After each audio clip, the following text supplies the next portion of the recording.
Oats, peas, beans, and barley grows. Oats, peas, beans, and barley grows. Can you and I or anyone know how oats, peas, beans, and barley grows? Morning, Kasin Hunter here, and we're going to make some cinnamon swirl rounds this morning. Hopefully, if the clouds clear, we'll be baking them in the sun oven. Now, this recipe isn't very simple like our basic bread recipe that I'll be doing in a little bit, but this is a delicious recipe, so this will be a treat. Okay, here's your basic sweet dough. You need 3/4 cup of non-fat milk. This is your milk, and I'm just using evaporated milk. If you want to thin that down with water, you can, but I'm going to use it straight. I may not have non-fat milk especially, but I know I'll probably have canned milk. So I've got 3/4 cups of that. Then you're going to need 1/2 cup of sugar. This is your sugar. Just regular granulated sugar. But you can substitute stevia or honey or something like that. But remember to make up your bulk, because if you use stevia, it's 300 to 1. You're going to lose a lot of that bulk in your mix. 1 1/4 teaspoon of salt. Here's your kosher salt. I like kosher salt for most things. I wouldn't want to use iodized salt in my bread, but in this special bread, but if that's what you have, that's what you have. And then you have 1/2 cup of butter or margarine, and I'm using my Smart Balance again because of the no triglycerides in it. And I've melted that down.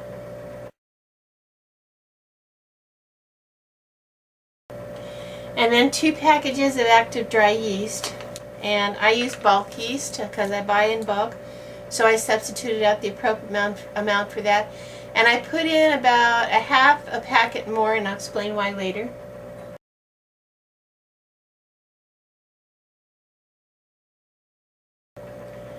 And then 1/3 cup warm water, that's to dissolve your yeast.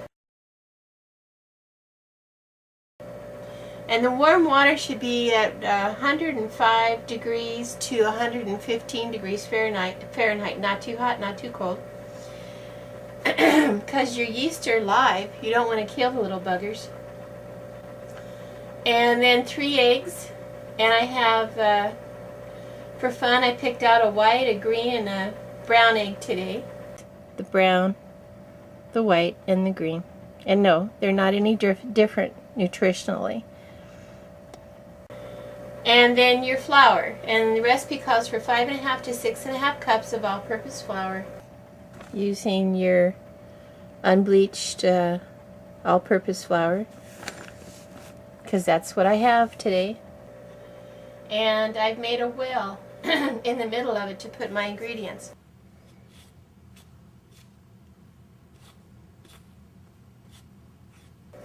Now today, we're adding something a little different. We like to have our breads and our flours a little bit more nutritious than normal. So what I'm adding to the flour mix, I'm adding about 1/4 cup of lima bean flour.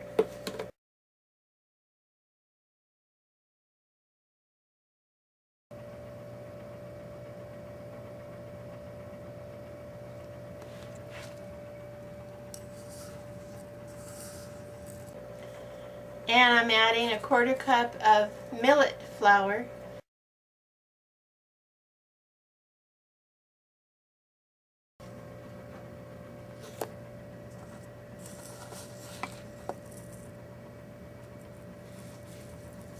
Now these are ones you grind yourself with your home grinder, and make sure you grind them as fine as you can.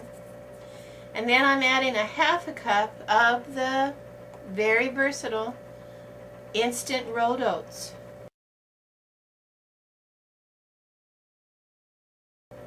That will go right into the flour mix instead of a cup of your flour. Now since we're making a mixed grain cinnamon roll today, or cinnamon round, we're going to have to soak our mixed grains a little bit. So I'm going to put those in the middle of my well. Make a nice deep well.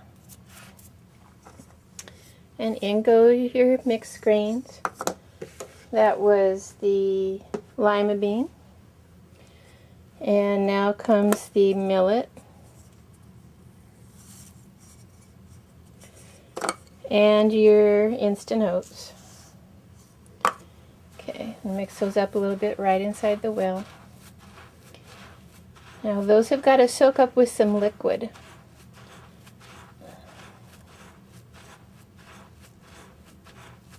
Okay, those are nice and mixed. And your yeast has to soak in liquid too, so let's put that in as well. Okay, and we're just going to put all of our liquids in right in the middle. Okay, in goes the oil, the water,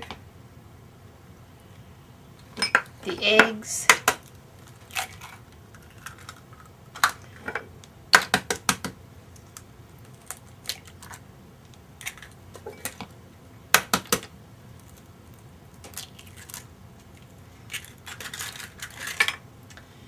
your evaporated milk or your non-fat milk, whatever milk you have. And the yeast eats, so you want to be sure to give them some energy. Put that sugar in there so they can eat. Now you just mix that up. Make sure you get all those grains that you put in your well saturated.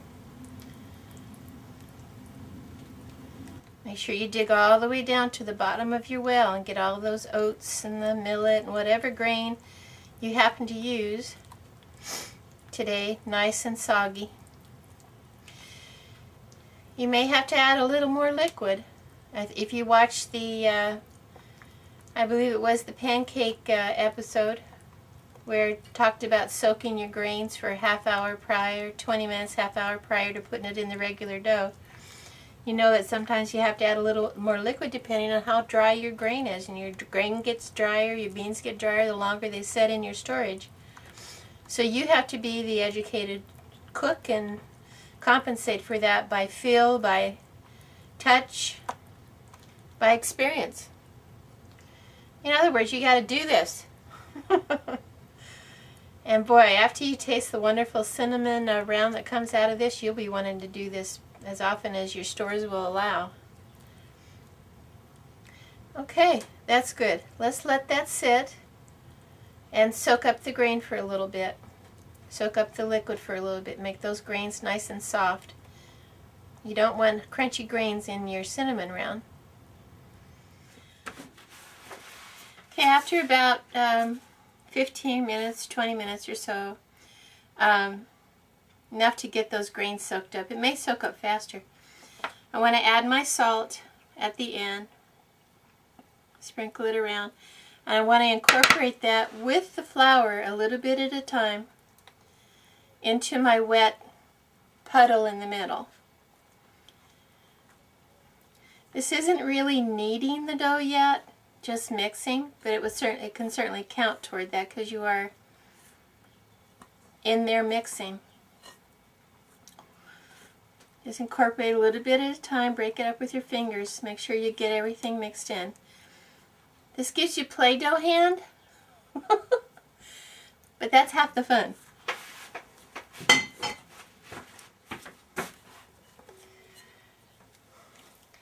Okay, add a little bit of flour and or water as you need. That's N-E-E-D and K-N-E-A-D, both. Now, if you have one of the fancy mixers and you have an electrical source, some of you may be on solar power or plan to be, or wind power, or right now you're maybe still on the grid and you want to use your mixer. Nothing wrong with that. It cuts down on your work. If you're kneading by hand, it's going to be about 20 minutes of kneading. You just pretend like you're mad at somebody and give it hell.